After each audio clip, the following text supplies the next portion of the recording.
December 27 ಶನಿವಾರ ಬೆಳಿಗ್ಗೆ 10 ಗಂಟೆಗೆ ದಾವಣಗೆರೆಯ ಸಪ್ನಾ ಬುಕ್ ಹೌಸ್ ಇಲ್ಲಿ 70ನೇ ಕನ್ನಡ ರಾಜ್ಯೋತ್ಸವದ ಅಂಗವಾಗಿ ಈ ಭಾರತದ ಅತಿ ದೊಡ್ಡ ಪುಸ್ತಕ ಭಂಡಾರವಾಗಿರ್ತಕ್ಕಂತಹ ಸಪ್ನಾ ಬುಕ್ ಹೌಸ್ ವತಿಯಿಂದ 70 ಕನ್ನಡ ಪುಸ್ತಕಗಳ ಲೋಕಾರ್ಪಣೆ ನಡೆಯಿತು.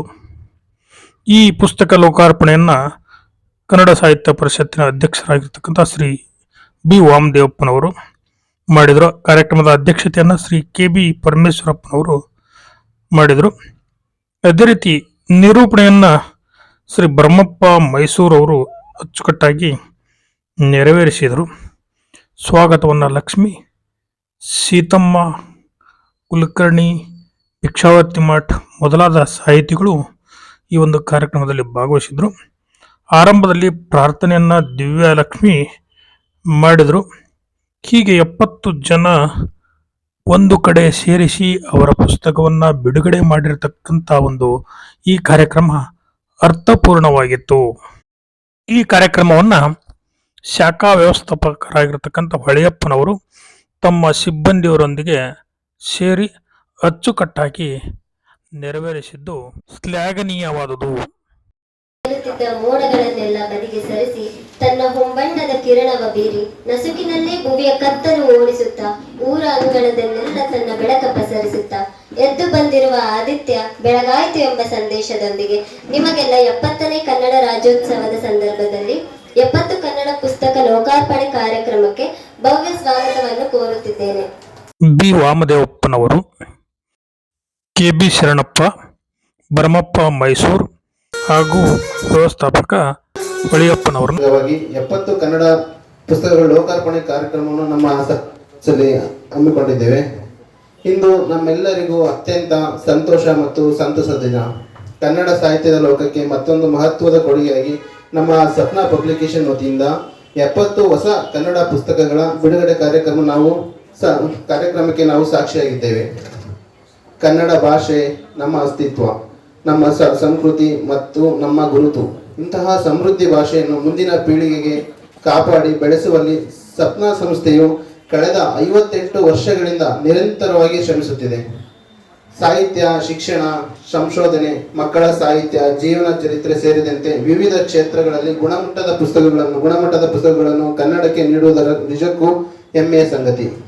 ಈ 70 ಕನ್ನಡ ಪುಸ್ತಕಗಳ ಬಿಡುಗಡೆಯ ಮೂಲಕ ಅನೇಕ ಲೇಖಕರ ಚಿಂತನೆಗಳು, ಅನುಭವಗಳು, ಕನಸುಗಳು ಓದುಗರ ಕೈ ಸೇರುತ್ತಿದೆ. ಇದು ಕೇವಲ ಪುಸ್ತಕ ಬಿಡುಗಡೆಯಲ್ಲ, ಇದು ಜ್ಞಾನ ಹಂಚಿಕೆಯ ಉತ್ಸವ, ಇದು ಕನ್ನಡ ಮನಸ್ಸಿನ ಸಂಭ್ರಮ, ಇದು ಸಾಹಿತ್ಯದ ಸಂಸ್ಕಾರ. ಇಂಥ 70 ಪುಸ್ತಕಗಳ ಮತ್ತು ಲೇಖಕರ ಪರಿಚಯ ನನಗೆ ಮಾಡಲು ತುಂಬಾ ಚೆನ್ನಾಗಿರುತ್ತದೆ. ನನ್ನ ಹೃದಯಪೂರ್ವಕ ಅಭಿನಂದನೆಗಳು.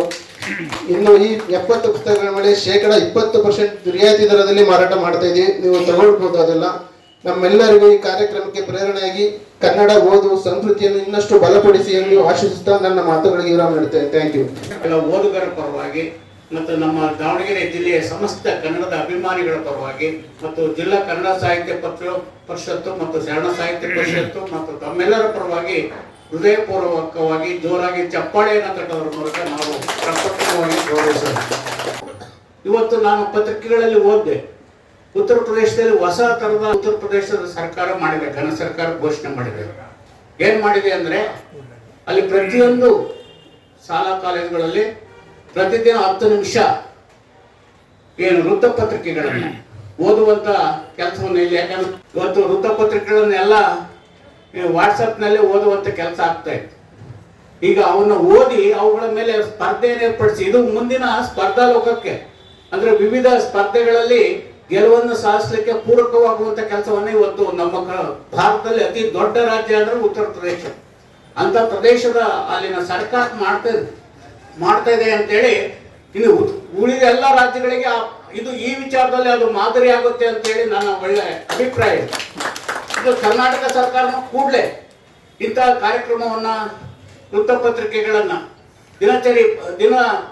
ಇದು ಟುಡೇಸ್ ನ್ಯೂಸ್ ಪೇಪರ್, ನಮ್ಮ ಮನುಷ್ಯನ ಇವತ್ತಿನ ವರ್ತಮಾನ ಪತ್ರಿಕೆಗಳು ನಮ್ಮ ಜೀವನವನ್ನೇ ಪರಿವರ್ತಿಸುವಂತ ಶಕ್ತಿ ಇರ್ತದೆ ಅನ್ನುವಂಥ ಕಾರಣಕ್ಕೆ ಅಲ್ಲಿ ಎಲ್ಲ ತರದ ಸುದ್ದಿಗಳು ಇರ್ತಾವೆ.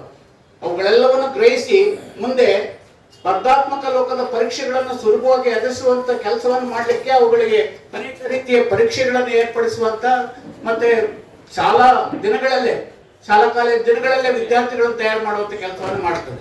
ಇನ್ನು ಮೊಬೈಲ್ ಮಾಧ್ಯಮದಿಂದ ನಾವು ಇವತ್ತು ಮತ್ತೆ ಓದುವ ಮಾಧ್ಯಮದ ಕಡೆ, ನಮ್ಮ ಕಾಲದಾಗೆಲ್ಲ ಓದುವಾಗ ಮೊಬೈಲ್ಗಳಾಗ್ಲಿ ಟಿವಿಗಳಾಗ್ಲಿ ಇರಲಿಲ್ಲ. ನೀವು ನಂಬ್ತೀರ ಬಿಡ್ತಾರೋ ಕರೆಂಟ್ಗಳು ಇರಲಿಲ್ಲ ಹಳ್ಳಿಗಳಲ್ಲಿ. ನಾವು ಓದುವಾಗ BA ಪಾಸ್ ಮಾಡಿದ್ರೆ ನಮ್ಮೂರ ಕರೆಂಟ್ ಇರಲಿಲ್ಲ. 15 ಕಿಲೋಮೀಟರ್ ದೂರದಲ್ಲಿದೆ. ಕರೆಂಟ್ ಇಲ್ದಲೇ ನಾವು BA ಪಾಸ್ ಮಾಡಿದ್ವಿ 72ರಲ್ಲಿ, 69ರಿಂದ 72. ಯಾಕೆ ಹೇಳ್ತಿದ್ದೇನೆ ಈ ಮಾತನ್ನಂದ್ರೆ, ಇವತ್ತು ಅತ್ಯಂತ ಆಧುನಿಕ ಜಗತ್ತಿನಲ್ಲಿ ನಾವು ಸ್ಪರ್ಧೆಗೆ ಓದಬೇಕಾಗ್ತದೆ. ಆ ದಿಸೆಯಲ್ಲಿ ನಮ್ಮ ವಿದ್ಯಾರ್ಥಿ ದಶೆಯಲ್ಲಿ ಓದುವ ಹವ್ಯಾಸವನ್ನು ಅವರಲ್ಲಿ ಬೆಳೆಸುವಂತ ಕೆಲಸವನ್ನ ಈ ಸ್ವಪ್ನ ಬುಕ್ ಹೌಸ್ ನಂತವರು ಈ ಕಾರ್ಯಕ್ರಮಗಳನ್ನ ಶಾಲಾ ಕಾಲೇಜುಗಳಿಗೆ ಕೊಂಡೊಯ್ಯುವಂತ ಕೆಲಸ ಆಗ್ಬೇಕು. ಆ ಮೂಲಕ ಇಲ್ಲಿ ಎಲ್ಲಾ ತರದ ಪುಸ್ತಕಗಳು ಸ್ವಪ್ನ ಬುಕ್ ಹೌಸ್ ನಲ್ಲಿ ಸಿಗ್ತಾವೆ. ಯಾಕಂದ್ರೆ ಇವತ್ತು ಎಲ್ಲಿ ಸಿಗದೆ ಇರುವಂತ ಪುಸ್ತಕಗಳು ಎಲ್ಲಿ ಸಿಗ್ತಾವಪ್ಪ ಅಂದ್ರೆ ನಮ್ಮ ಕರ್ನಾಟಕ ರಾಜ್ಯದಲ್ಲಿ ಸ್ವಪ್ನ ಬುಕ್ಸ್ ಹೌಸ್ ನಲ್ಲಿ ಸಿಗ್ತದೆ ಅನ್ನುವಂಥದ್ದು ಜಗಜನಿತವಾಗಿದೆ, ಪ್ರತಿಯೊಬ್ಬರ ಮನೆ ಮಾತಾಗಿದೆ. ಆ ಕಾರಣಕ್ಕೋಸ್ಕರ ಇವತ್ತು ನಮ್ಮ ಕರ್ನಾಟಕದ 24 ಕೇಂದ್ರಗಳಲ್ಲಿ 70 ಪುಸ್ತಕಗಳು ನಮ್ಮ ಕರ್ನಾಟಕ ರಾಜ್ಯೋತ್ಸವದ ಸವಿನೆನಪಿನ ಅಂಗವಾಗಿ 70 ಪುಸ್ತಕಗಳನ್ನ ಮುದ್ರಿಸಿ ಲೋಕಾರ್ಪಣೆ ಮಾಡುವಂತ ಕೆಲಸವನ್ನು ಮಾಡ್ತದೆ. ಇದರಲ್ಲಿ 70 ಸಾಹಿತಿಗಳಿಗೆ ಅವರ ಚಿಂತನೆಗಳನ್ನ, ಅವರ ಅರಿವನ್ನ, ಇವತ್ತು ಜ್ಞಾನಲೋಕವನ್ನ, ಅವರ ವಿಚಾರಧಾರೆಗಳನ್ನ ಓದುಗರಿಗೆ ಮುಟ್ಟಿಸುವಂತ ಕೆಲಸವನ್ನ ನಮ್ಮ ಸ್ವಪ್ನ ಬುಕ್ ಹೌಸ್ ನ ಪ್ರಥಮ ಮಾಲೀಕರು ಇವತ್ತು ಗ್ರಂಥ ಪುರುಷ ಅಂತೇಳಿ ಸುರೇಶ್ ಸಿ ಶಾ ಅಂತ, ಈಗಿನ ಇವರ ಮಗ ನಿತಿನ್ ಶಾ ಅಂತ. ಅವರು ಈ ಪುಸ್ತಕ ಪ್ರಾಧಿಕಾರದವರು ಕೂಡ ಮನೆಗೊಂದು ಗ್ರಂಥಾಲಯದ ಶೀರ್ಷಿಕೆ ಅಡಿಯಲ್ಲಿ ನಮ್ಮ ಸ್ವಪ್ನ ಬುಕ್ ಹೌಸ್ ನಲ್ಲಿ ನಿಮಗೆ ದೊರೆಯಬಹುದಾದ ಎಲ್ಲ ಪುಸ್ತಕಗಳು 20% ಹೇಳಿದ್ರು. ಈ ಒಂದು ವಿಶೇಷ ಸಂದರ್ಭದಲ್ಲಿ ನಾವು ಕನ್ನಡ ಸಾಹಿತ್ಯ ಪರಿಷತ್ನವರು 1 ತಿಂಗಳ ಕಾಲ ನಮ್ಮಲ್ಲಿ ಯಾವುದೇ ಪುಸ್ತಕಗಳು ಪ್ರಕಟ ಆಗಿದ್ರೆ ಅವನು 50% ರಿಯಾಯಿತಿಯಲ್ಲಿ 1 ತಿಂಗಳ ಕಾಲ ಮಾರಾಟ ಮಾಡ್ತೀವಿ. ನಮ್ಮ ಕರ್ನಾಟಕ ರಾಜ್ಯದಲ್ಲಿ ಎಲ್ಲೆಲ್ಲಿ ಗ್ರಂಥಾಲಯಗಳು, ಇವತ್ತು ಹಳ್ಳಿಗೊಂದು ಗ್ರಂಥಾಲಯಗಳು ಸರ್ಕಾರದಲ್ಲಿ ಈಗ ನಡೆಯುವಂತ ಪಂಚಾಯಿತಿ ಕೇಂದ್ರಗಳಲ್ಲಿ ಮತ್ತೆ ದೊಡ್ಡ ದೊಡ್ಡ ಗ್ರಾಮಗಳಲ್ಲಿ ಗ್ರಂಥಾಲಯಗಳು ಇದಾವೆ. ಅವುಗಳಿಗೆ ಎಲ್ಲರಿಗೂ 8 ಜ್ಞಾನಪೀಠ ಪ್ರಶಸ್ತಿಗಳ ಪುಸ್ತಕಗಳು, ಕನಿಷ್ಠ ಪಕ್ಷ 8 ಜ್ಞಾನಪೀಠ ಪ್ರಶಸ್ತಿ ಪಡೆದಂತ ಆ ಕೃತಿಗಳು ಅವೆಲ್ಲವೂ ನಮ್ಮ ಗ್ರಾಮೀಣ ಗ್ರಂಥಾಲಯಗಳಲ್ಲಿ ಮತ್ತು ನಗರ ಗ್ರಂಥಾಲಯಗಳಲ್ಲಿ ದೊರಕುವಂತಾದ್ರೆ ಅಂತ ಶ್ರೇಷ್ಠ ಕೃತಿಗಳನ್ನ ನೋಡುವ, ಓದುವ ಮತ್ತು ಅವನ ಜ್ಞಾನವನ್ನು ಹರಡಿಸುವಂತ ಕೆಲಸವನ್ನ ಮಾಡಬೇಕು. ನಾವು ಇಂಥ ಒಂದು ಜ್ಞಾನ ಭಂಡಾರವನ್ನು ಹೆಚ್ಚಿಸಿಕೊಂಡ್ರೆ ನಾವು ದೇಶದ ಯಾವುದೇ ಭಾಗದಲ್ಲಿ ನಮ್ಮ ಮಾತೃಭಾಷೆಯನ್ನು ಬಲ್ಲವನು ಇವತ್ತು IAS ಪಾಸ್ ಮಾಡಬಲ್ಲ, ಎಲ್ಲಾ ಸ್ಪರ್ಧಾತ್ಮಕ ಪರೀಕ್ಷೆಗಳನ್ನು ಕನ್ನಡದಲ್ಲೇ ಬರೆದು ಪಾಸ್ ಮಾಡುವಂತ ವ್ಯವಸ್ಥೆ ಇದೆ. ಅದರಿಂದ ಅಷ್ಟು ಜ್ಞಾನ ಕನ್ನಡದಲ್ಲಿರುವಂತ ಮಹಾನ್ ಒಂದು ದೀರ್ಘ ಇತಿಹಾಸ ಇಂಗ್ಲಿಷ್ಗಿಲ್ಲ. ಆ ಕಾರಣಕ್ಕೋಸ್ಕರ ಇಂಗ್ಲಿಷ್ ಅಂದ್ರೆ ಅದು ಪರಭಾಷೆ ಆಗಿರ್ಬೋದು, ಆದ್ರೆ ಅದೇನು ಎಲ್ಲಾ ಭಾಷೆ. ಇವತ್ತು ಚೀನಾದಲ್ಲಿ ಇಂಗ್ಲಿಷ್ ಇಲ್ಲ, ಜಪಾನ್ನಲ್ಲಿ ಇಂಗ್ಲಿಷ್ ಇಲ್ಲ, ಮತ್ತೆ ರಷ್ಯಾದಲ್ಲಿ ಇಂಗ್ಲಿಷ್ ಇಲ್ಲ, ಆ ದೇಶಗಳೆಲ್ಲ. ಜರ್ಮನಿಯಲ್ಲಿ ಇಂಗ್ಲಿಷ್ ಇಲ್ಲ, ಜರ್ಮನಿಯರಿಗೆ ಜರ್ಮನ್, ಜಪಾನಿಯರಿಗೆ ಜಪಾನೀಸ್, ಮತ್ತೆ ರಷ್ಯಾದಲ್ಲಿ ರಷ್ಯನ್ ಭಾಷೆ, ಇಬ್ರು ಭಾಷೆ, ಮತ್ತೆ ಹೀಗೆ ಬೇರೆ ಬೇರೆ ದೇಶಗಳಲ್ಲಿ, ಫ್ರಾನ್ಸ್ ನಲ್ಲಿ ಫ್ರಾನ್ಸ್ ಭಾಷೆ, ಎಲ್ಲವೂ ಇದ್ರೂ ಕೂಡ ಪ್ರಪಂಚದಲ್ಲಿ ಅಭಿವೃದ್ಧಿ ಹೊಂದಿದಂತ ದೇಶಗಳು ಅಂತ ಆಗಿದಾವೆ. ಮತ್ತೆ ವೈಜ್ಞಾನಿಕ ಕ್ಷೇತ್ರದಲ್ಲಿ, ವೈದ್ಯಕೀಯ ಕ್ಷೇತ್ರದಲ್ಲಿ ಉತ್ಕೃಷ್ಟವಾಗಿ ಮುಂದುವರೆದಿದ್ದಾವೆ. ಯಾಕೆ ಇಂಗ್ಲಿಷ್ ಅಂತ ವ್ಯಾಮೋಹಕ್ಕೆ ಒಳಗಾಗಿದ್ರು ನನಗಂತೂ ಗೊತ್ತಿಲ್ಲ.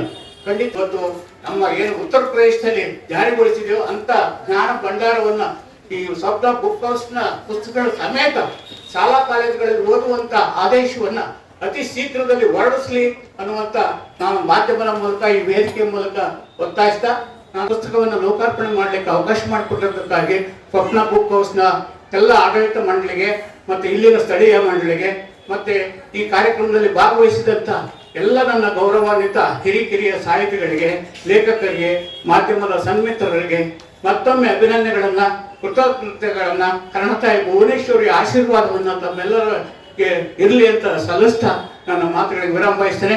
ಜೈ ಹಿಂದ್, ಜೈ ಕರ್ನಾಟಕ. ಚಿಂತನೆಯನ್ನ ನಾವೆಲ್ಲರೂ ಸಹಿತ ಮಾಡಬೇಕಾಗಿದೆ. ಅಂತ ಚಿಂತನೆಯನ್ನು ಮಾಡಬೇಕು ಅಂತಂದ್ರೆ ಕನ್ನಡದ ಪುಸ್ತಕಗಳನ್ನ ಕೊಂಡು ಬಿಟ್ಟು ನಾವೆಲ್ಲರೂ ಸಹಿತ ಓದಬೇಕಾಗಿದೆ. ಮನೆಗೊಂದು ಗ್ರಂಥಾಲಯವನ್ನು ಮಾಡಿಕೊಳ್ಳಬೇಕಾಗಿದೆ. ಈ ಒಂದು ನಿಟ್ಟಿನಲ್ಲಿ, ಈ ಒಂದು ಸಂದರ್ಭದಲ್ಲಿ ನಾನು ಈ ಒಂದು ವಚನವನ್ನ ಮಾಡ್ತಾ ಇದ್ದೇನೆ. ಬಡತನಕ್ಕೆ ಉಂಬುವ ಚಿಂತೆ ಬಡತನಕ್ಕೆ ಉಂಬುವ ಚಿಂತೆ ಉಣಲಾದರೆ ಉಡುವ ಚಿಂತೆ ಉಣಲಾದರೆ ಉಡುವ ಚಿಂತೆ ಉಡಲಾದರೆ ಇಡುವ ಚಿಂತೆ ಉಡಲಾದರೆ ಇಡುವ ಚಿಂತೆ ಇಡಲಾದರೆ ಹೆಂಡಿರ ಚಿಂತೆ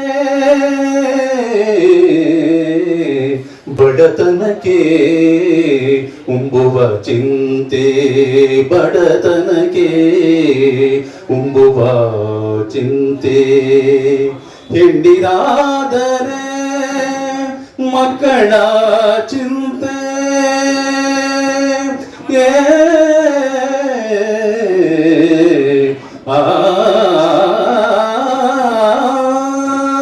ಹೆಂಡಿರಾದರೆ ಮಕ್ಕಳ ಚಿಂತೆ ಮಕ್ಕಳಾದರೆ ಬದುಕಿನ ಚಿಂತೆ ಮಕ್ಕಳಾದರೆ ಬದುಕಿನ ಚಿಂತೆ ಬದುಕಲಾದರೆ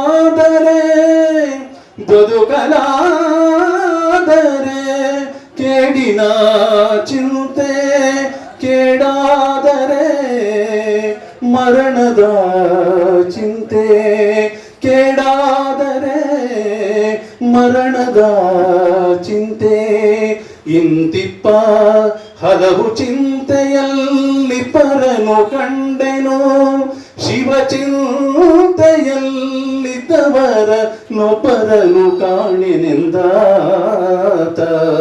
ನಮ್ಮ ಅಂಬಿಗರ ಚೌಡಯ್ಯ ನಿಜ ಶರಣನು ನಮ್ಮ ಕಲಿಸಿದಂಥ ಸಂಸ್ಕಾರ ಅದು ನನಗೆ ಈ ವಯಸ್ಸಿನಲ್ಲಿ ಅದು ಮತ್ತೆ ಅದು ಭುಗಿಲೆದ್ದು ಪುಸ್ತಕವನ್ನು ಮತ್ತೆ ಮತ್ತೆ ಓದಬೇಕು ಅಂತಕ್ಕಂಥದ್ದು ಇದು ಆವಾಗಿನ ನನ್ನ ಗುರುಗಳು ಕಲಿಸಿದಂಥ ವಿಚಾರ. ನಾವು ಮೊನ್ನೆ ಒಂದು ಯಾಜಿ ಕಾಲದಲ್ಲಿ ಶರಣ ಸಾಹಿತ್ಯ ಪರಿಷತ್ತಿನ ಕಾರ್ಯಕ್ರಮ ಇತ್ತು. ಕುಲಕರ್ಣಿ ಸರ್ ಬಂದಿದ್ರು. ನಾವು ಹಿಂಗೆ ಕೆಳಗೆಲ್ಲರನ್ನು ಕಳ್ಸಕ್ಕೆ ಪ್ರಿನ್ಸಿಪಾಲ್ರು ಅತಿಥಿಗಳು ಅಂತ ಕಳ್ಸಕ್ಕೆ ಬಾಗಿಲು ತನಕ ಬಂದರು. ಅಲ್ಲಿ ಅದೇ ಕಾಲೇಜಿನ ಹುಡುಗರು ಪ್ರಿನ್ಸಿಪಾಲ್ರು ಬರ್ತಾ ಇದಾರ, ಸ್ಕೂಟರ್ಗಳ ಮೇಲೆ ವೆಹಿಕಲ್ಗಳ ಮೇಲೆ ಕುತ್ಕೊಂಡಿದಾರ, ಪಾನ್ ಹಾಕ್ಯಂದ್ರೆ ಪಾನ್ ಇದನ್ನ ಅಲ್ಲೇ ಹಾಕಿದಾರೆ ಕಾಲಲ್ಲಿ ಓಡಾಡೋತ್ರ. ಆದ್ರೆ ಪ್ರಿನ್ಸಿಪಾಲ್ರು ಬಂದ್ರು ಅಂತ ಎದ್ದು ಭಯಭಕ್ತಿಯಿಂದ ಸೈಡಿಗೆ ನಿಂತ್ಕೊಳ್ಳಿಲ್ಲ. ಇದು ಯಾಕೋ ಇಲ್ಲಿ ವಿದ್ಯಾವಂತರ ಒಂದು ಸಂಸ್ಕಾರ ಮತ್ತು ಸಂಸ್ಕೃತಿ ಇವೆಲ್ಲ ಯಾಕೋ ಕಾಲ ಬದಲಾವಣೆ ಆದಂಗೆ ಭಾಳ ಬದಲಾವಣೆ ಆಗ್ತಾ ಹೋಗ್ತದೆ. ಆದರೆ ಅದು ಸರಿಯಲ್ಲ ಅಂತ ನನ್ನ ಅಭಿಪ್ರಾಯ. ಯಾಕಂದರೆ ಎಲ್ಲಿ ವಿದ್ಯೆ ಇರ್ತದೋ ಅಲ್ಲಿ ವಿಧೇಯತೆಯೂ ಇರಬೇಕಾಗುತ್ತದೆ. ಇವ್ರ ಗುರುಗಳಿಗೇ ಪಾಠ ಕಲಿಸಿದ ಗುರುಗಳಿಗೇ ಇವರು ವಿಧೇಯತೆಯಿಂದ ನಡ್ಕೊಳಲ್ಲ ಅಂದರೆ ಇನ್ನು ಸಮಾಜದಲ್ಲಿ ಹಿರಿಗುರಿಯರಿಗೆ ಹೇಗೆ ನಡ್ಕೊಳ್ತಾರೆ ಅಂತಕ್ಕಂಥದ್ದು ನನಗೆ ದೊಡ್ಡ ಪ್ರಶ್ನೆ ಆಗಿ ಉಳ್ಕೊಂತತಿ. ಓದ್ತಕ್ಕಂಥ ಒಂದು ಹವ್ಯಾಸ ಬೆಳೆಸ್ತಕ್ಕಂಥ ನಮ್ಮ ಸಣ್ಣ ಸಾಹಿತ್ಯ ಪರಿಷತ್ತಲ್ಲಿ ಒಬ್ಬೊಬ್ಬರು ಅದ್ಭುತವಾದಂಥ ಜಿಲ್ಲಾ ಕಮಿಟಿಯಲ್ಲಿ ಪುಸ್ತಕ ಪ್ರೇಮಿಗಳಿದ್ದಾರೆ. ಕಾರ್ಯಕ್ರಮ ಅವತ್ತಿಂದ ಇವತ್ತಿನವರೆಗೂ ಸ್ವಪ್ನ ಬುಕ್ ಸ್ಟಾಲನ್ನು ಭಾಳ ಮುಂಚೂಣಿಯಲ್ಲಿ ಇರ್ತಕ್ಕಂಥ ವ್ಯವಸ್ಥಾಪಕರಂಥ ಒಳೆಯಪ್ಪರನ್ನ ಭಾಳ ಅದ್ಭುತವಾಗಿ ನನ್ನ ಕಾರ್ಯವೈಖರಿಯನ್ನು ಮಾಡ್ಕೊಂತ ಆಡುತ್ತಾರೆ. 35 ಜನ ಇಲ್ಲಿ ಕೆಲಸಗಾರಿದ್ದಾರೆ. 35 ಜನ ಕೆಲಸ ಕೊಡ್ತಕ್ಕಂಥ ಒಂದು ಕೆಲಸನೂ ಇಲ್ಲಿ ಆಗಿದೆ. ಇಷ್ಟ ಉದ್ಯೋಗ ಕೊಡ್ತಕ್ಕಂಥ ಕೆಲಸನೂ ಇಲ್ಲಿ ಆಗಿದೆ. ಅದರಿಂದ ನಾವು ಯಾವತ್ತೂ ಸ್ವಪ್ನ ಬುಕ್ ಸ್ಟಾಲ್ ಒಟ್ಟಿಗೆ ಇರ್ತೇವೆ ನಾವು, ಮತ್ತು ಅವರ ಒಂದು ಅಭಿಮಾನಿಗಳು ನಾವು ಅಂತ ಹೇಳಲಿಕ್ಕೂ ನಾನು ಇಷ್ಟಪಡ್ತೇನೆ. ನಮಸ್ಕಾರ, ಇದು ನಿಮ್ಮ GBH63 ಅಪ್ಡೇಟ್ಸ್ ಯೂಟ್ಯೂಬ್ ಚಾನಲ್. ದಯಮಾಡಿ ನಮ್ಮ ಚಾನಲನ್ನು ಸಬ್ಸ್ಕ್ರೈಬ್ ಮಾಡಿ, ಶೇರ್ ಮಾಡಿ, ಲೈಕ್ ಹಾಗೂ ಕಮೆಂಟ್ ಮಾಡಿ. ಎಲ್ಲರಿಗೂ ಮುಂಚಿತವಾಗಿ ಕನ್ನಡ ರಾಜ್ಯೋತ್ಸವದ ಹಾರ್ದಿಕ ಶುಭಾಶಯಗಳು. ಧನ್ಯವಾದಗಳು. ಉಡುವ ಚಿಂತೆ ಉಡಲಾದರೆ ಇಡುವ ಚಿಂತೆ ಉಡಲಾದರೆ ಇಡುವ ಚಿಂತೆ ಇಡಲಾದರೆ ಹೆಂಡಿರ ಚಿಂತೆ ಬಡತನಕ್ಕೆ ಉಂಬುವ ಚಿಂತೆ